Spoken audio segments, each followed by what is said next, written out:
pouco do que representa para a pedagogia histórico-crítica, né, a educação das pessoas com deficiência, né?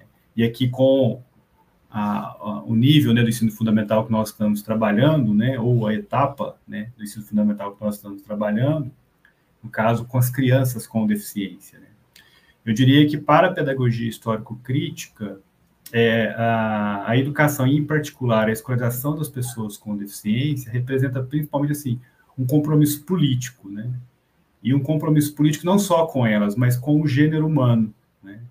E aí eu acho que tem uma diferença importante, por exemplo, entre, né, a concepção do ser humano, de uma teoria pedagógica como a pedagogia histórico-crítica, né, que é tributária, né, do materialismo histórico dialético, da concepção de deficiência, né, das teorias liberais, né, que têm um compromisso com outro mundo, com uma outra sociedade, né? Porque no caso da concepção de ser humano no materialismo histórico dialético, a questão da diversidade humana, né, ela sempre é considerada, né?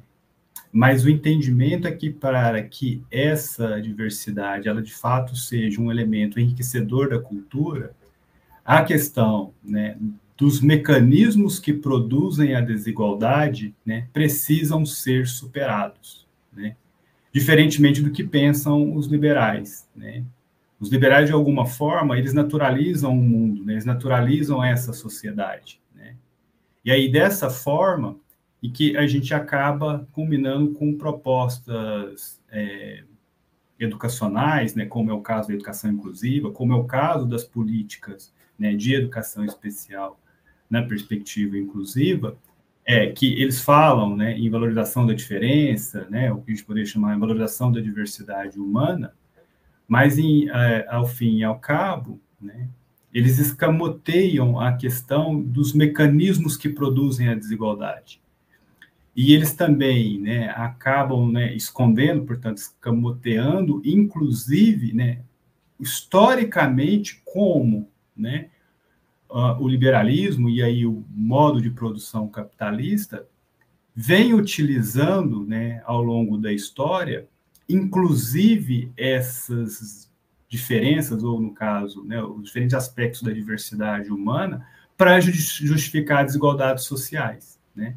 E aí é nesse sentido, inclusive, né, que as pessoas com deficiência nessa sociedade, né, não só vem sofrendo agora com essas políticas, mas historicamente, né, foram consideradas como seres improdutivos, né, seres que não só vão merecer uma educação menor, né, mas que são vistos a partir de uma perspectiva em que eles são considerados sub-humanos, né? Então, o compromisso da pedagogia histórico-crítica, né, é muito pelo contrário, é reafirmar o humano, né, e reafirmar o humano em sua diversidade, né? E, para além disso, né, no contexto atual, para a pedagogia histórico-crítica, né, também tem aqui, vamos dizer assim, um interesse político-científico, né?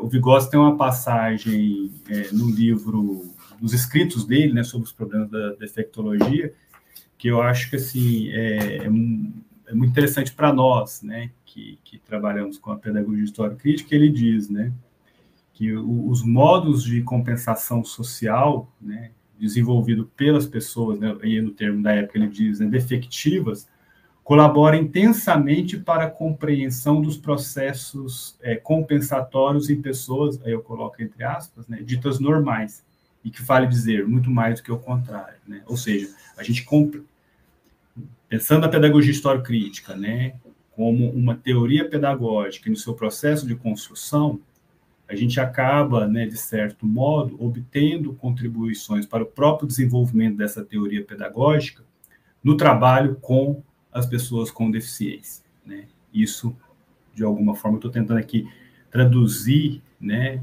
o que o Vygotsky faz em relação à psicologia histórico-cultural, ou teoria histórico-cultural, e pensando na pedagogia histórico-crítica, lembrando, né, que é a fundamentação psicológica da pedagogia histórico-crítica é a psicologia histórico-cultural.